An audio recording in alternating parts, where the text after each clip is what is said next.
Pode um talco para bebê ser letal?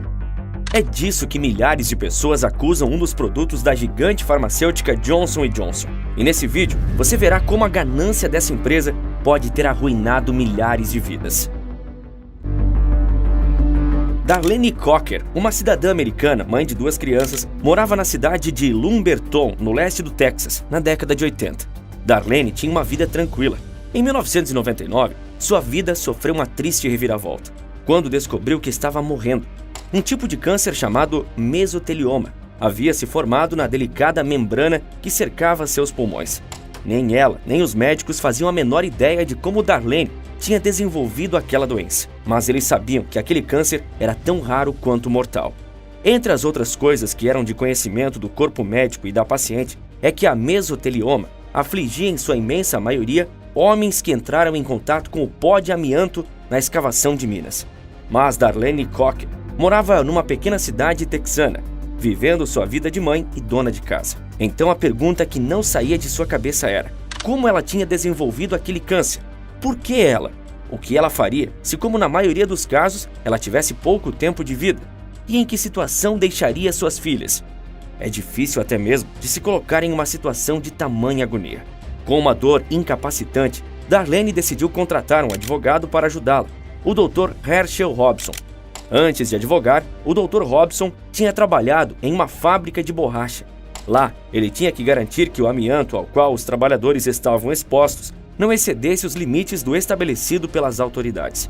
Assim, conversando com Darlene, o Dr. Robson se deparou com um suspeito da causa do câncer que não era nada óbvio: o talco para bebês da Johnson & Johnson. Ele já sabia que havia a possibilidade de contaminação nas minas de pós de talco com amianto, produto sabidamente cancerígeno. E Darlene tinha usado o talco para bebês da Johnson nas suas 2 filhas quando bebês, e em si mesma por toda a vida.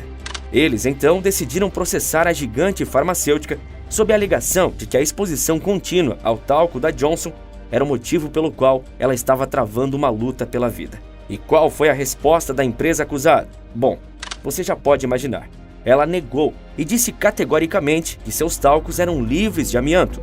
A Johnson conseguiu, ao longo do processo, evitar de entregar os resultados dos testes de talco e outros registros internos da empresa que o advogado Robson havia solicitado. Com os adiamentos constantes e um atraso natural e contraproducente da justiça, Darlene Cocker fez a única escolha que lhe restava: desistir do processo. 10 dias depois, o relatório da patologia chegou. O tecido pulmonar de Cocker continha dezenas de milhares de fibras longas de 4 tipos diferentes de amianto. O relatório dizia: as fibras de amianto encontradas levantam uma nova questão de fato. Mas isso é apenas o início de uma história, quando a reputação da Johnson foi manchada para sempre.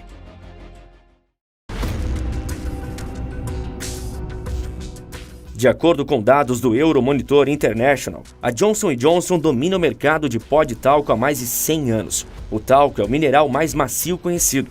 É chamado de silicato de magnésio hidratado e também é usado em vários produtos cosméticos e de cuidados pessoais, como batom, sombra e base.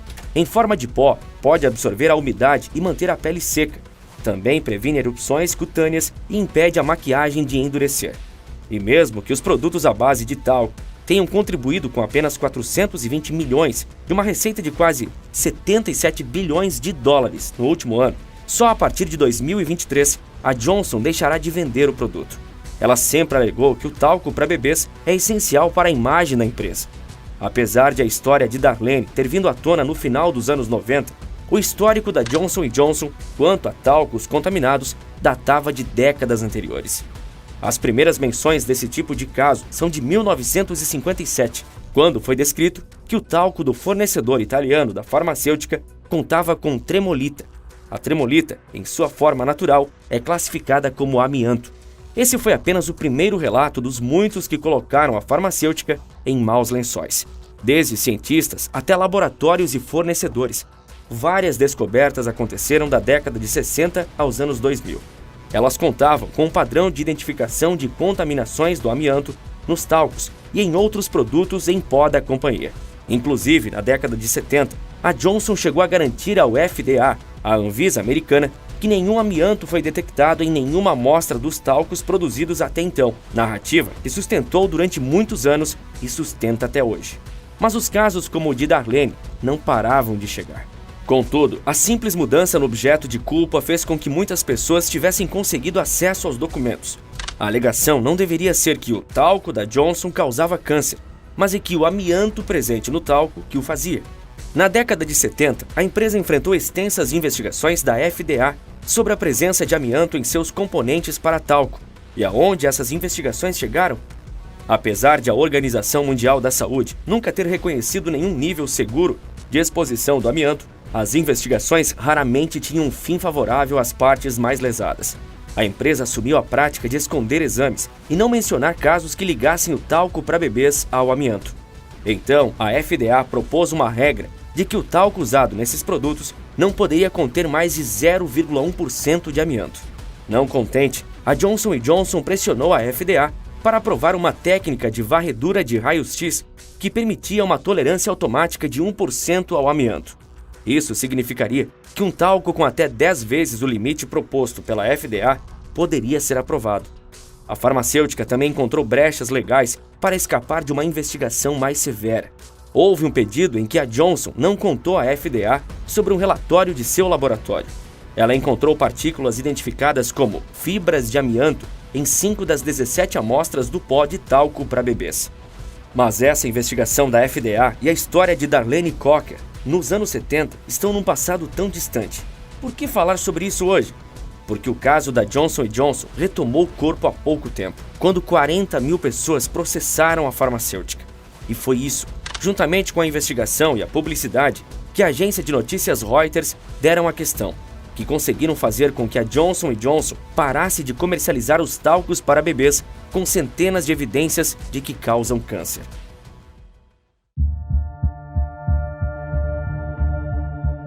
Uma reportagem da Reuters no início deste ano de 2022 encontrou um material que tratava das brechas que a Johnson usou durante as investigações da FDA 50 anos atrás. Na mesma reportagem, o mundo teve acesso aos dados de que a farmacêutica havia encontrado amianto em seus talcos, mas não comunicou o órgão fiscalizador. Porém, a justiça penalizou a grande farmacêutica em 2018. Em 2 julgamentos, os júris concederam indenizações altas às potenciais vítimas que, como Darlene Cocker, culparam o talco da Johnson por seu câncer na membrana pulmonar. Um terceiro veredito foi um divisor de águas, ampliando a responsabilidade potencial da empresa. 22 pessoas obtiveram um sucesso inédito sob a alegação de que o talco para bebês e o pó de banho contaminados com amianto, sendo o pó de banho Shower & Shower, uma marca antiga que a empresa vendeu em 2012, causaram câncer de ovário, que é muito mais comum do que câncer na membrana pulmonar.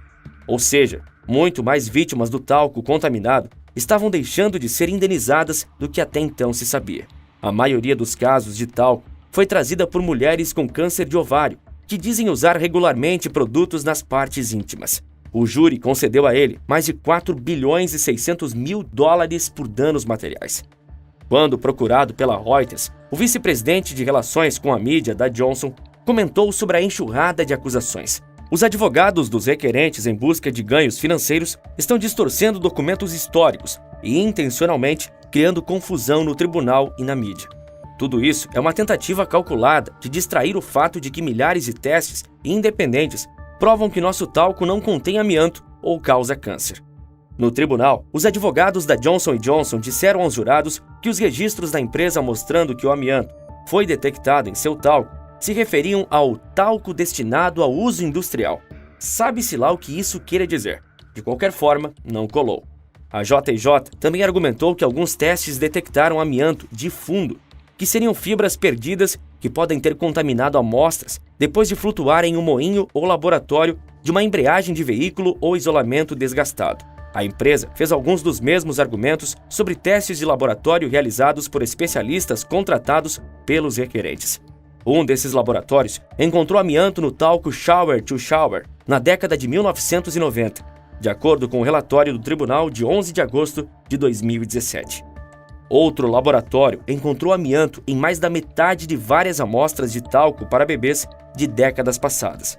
em frascos dos armários das pessoas que estavam processando a empresa e adquiridos no eBay, e até mesmo em um frasco de 1978, mantido no Museu Corporativo da Johnson & Johnson. Você consegue imaginar uma empresa que tem um museu para contar sua história e o governo entra nesse museu, pega amostras desses produtos que estão lá para mostrar há quanto tempo a empresa cuida das pessoas, dos bebês, e encontra um produto contaminado que pode causar câncer? As concentrações eram grandes o suficiente para que os usuários tivessem, muito provavelmente, sido expostos ao amianto, concluiu o relatório de laboratório dos requerentes apresentado em vários casos este ano. E quanto a Darlene Cocker, o que aconteceu com ela?